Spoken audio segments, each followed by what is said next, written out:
market central banks, in the meantime, have been buying for several years and are now engaged in a bidding war to drive the price of gold up. The rise of the emerging market middle class is part of this because the more exchange reserves these countries accumulate, the more gold they want to buy. So it's a classic situation of a limited supply in a small market with increasing global demand. Other precious metals, many of these arguments also apply. They include silver, platinum, and palladium. Energy. I think peak oil is only 5 years off. The world economy is growing faster than its ability to develop new resources. The Gulf oil spill didn't help that situation at all by potentially taking a third of our oil supply off the market.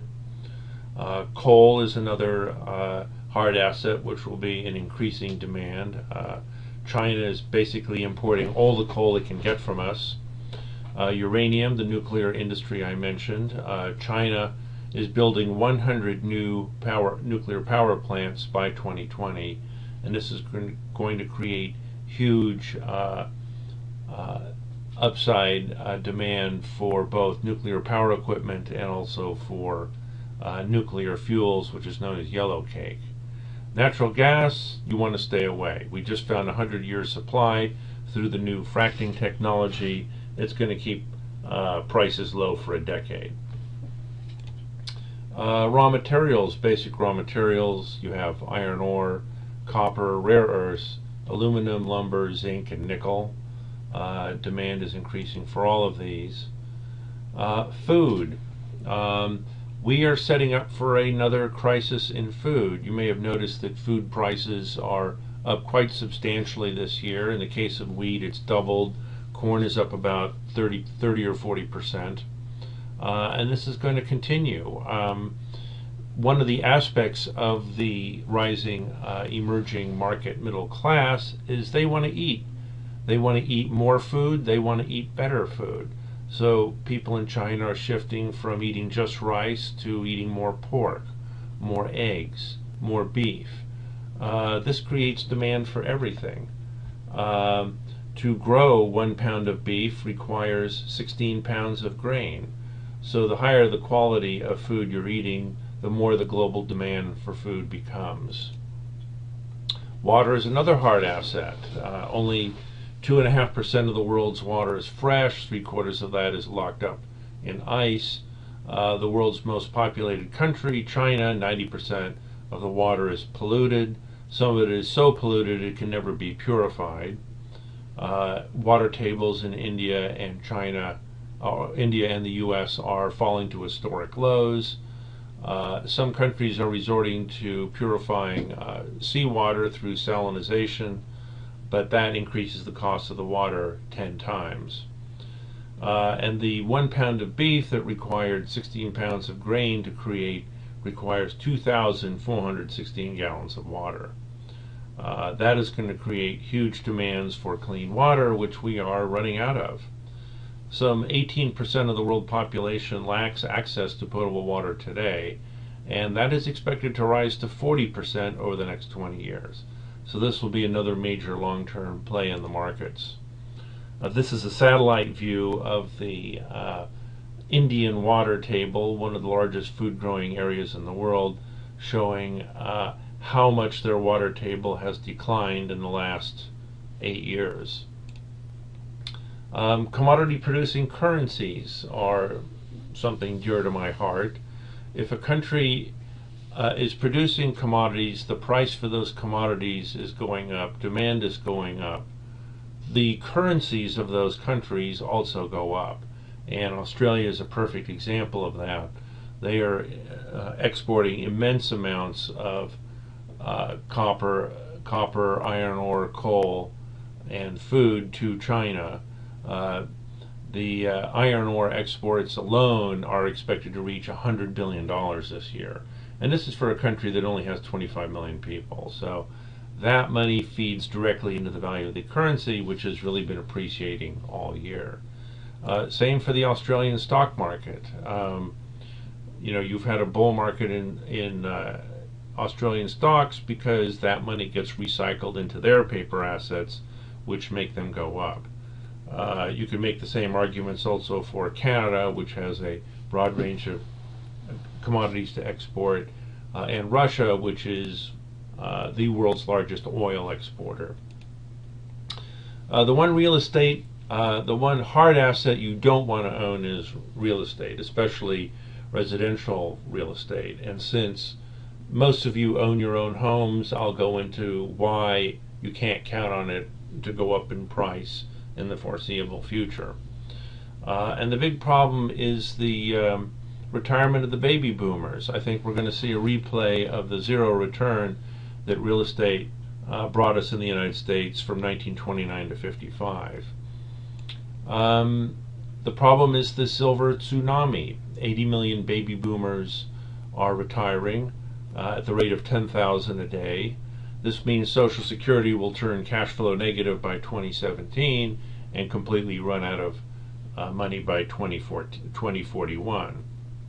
The generation that follows the baby boomers are the Gen Xers, and there are only 65 million of those.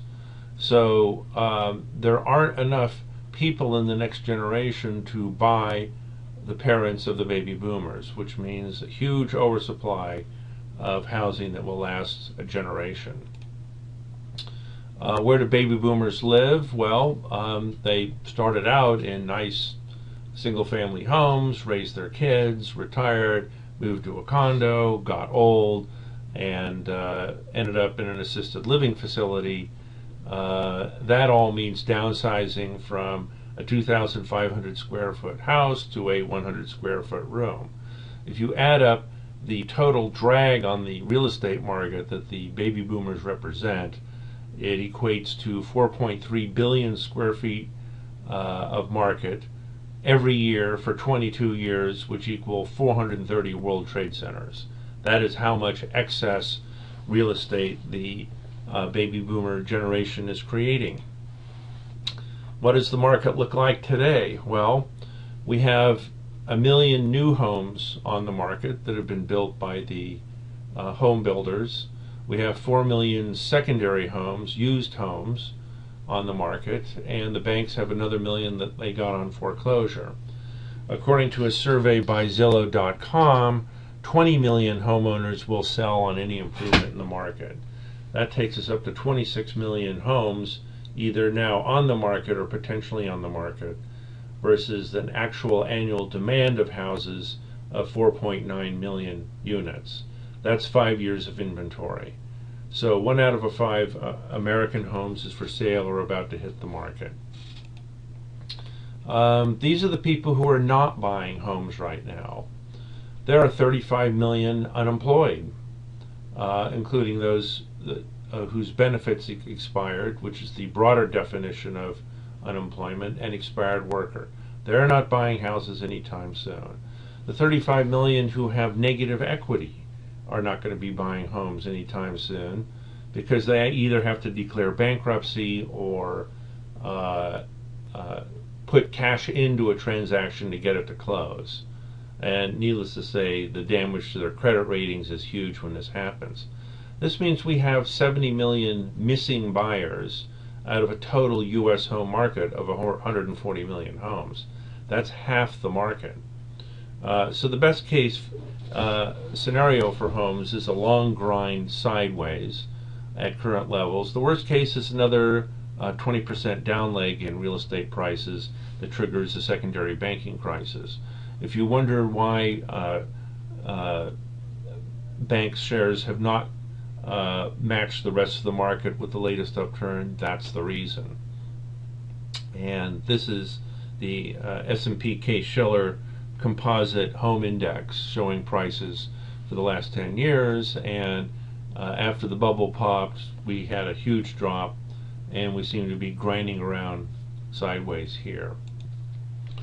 If you're really interested in profiting from these trends and opportunities, I'm happy to let you follow my specific trades as I make them in the market. I run a global long-short portfolio where the goal is to find the best investments in the world and the worst investments in the world. We go long the good ones and short the bad ones. Over time, the longs go up and the shorts go down, and we make money no matter what the markets are doing. My approach to the market has evolved over the last 4 decades and has proven highly successful in all market conditions. I look at stocks, bonds, foreign currencies, commodities, precious metals, and real estate. I look at sectors across markets, across instruments, and across international borders. The emphasis is to make absolute returns in all market conditions. I'm not worried about beating a benchmark like the S&P 500. I actually want to make money off my investments. So I use aggressive risk control through dynamic hedging. As some of our securities run up, we take some money off the table and hedge with options. The same is true on the downside with our shorts. And yes, this is absolutely something you can execute as a do-it-yourself investor and trader at home. The instruments we use include common stocks, options, futures contracts on the major exchanges, convertible bonds, closed-end mutual funds, exchange-traded funds or ETFs, foreign currencies, and bonds of every description, including government bonds, corporate bonds, and bonds issued by foreign governments. And the tools we use include the traditional fundamental research, technical analysis, and quantitative analysis, which involves a mathematical approach to the markets. We look at the flow of funds of major institutional investors, always looking to follow the money and, if possible, get ahead of the money. And of course, I use a 40-year network of global contacts that I have built up throughout my career.